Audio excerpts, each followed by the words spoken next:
Yan mga pare ko another challenge na naman tayo. 1.2 coin challenge. Meron tayong 6 na barya dito. 3 malaki, 2 maliit. Ang challenge natin ay dapat ganito ang result ng magiging barya.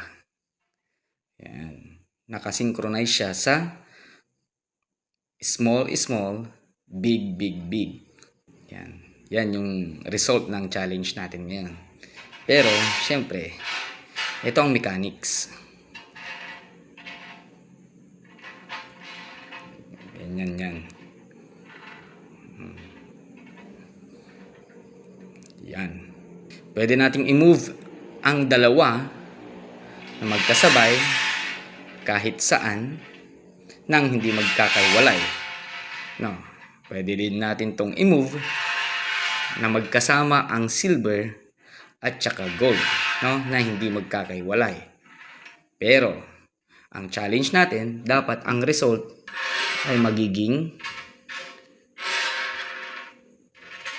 ganyan, no? Magiging ganyan siya yung result natin. Comment down below your answer. Yan, hintayin ko yan ha.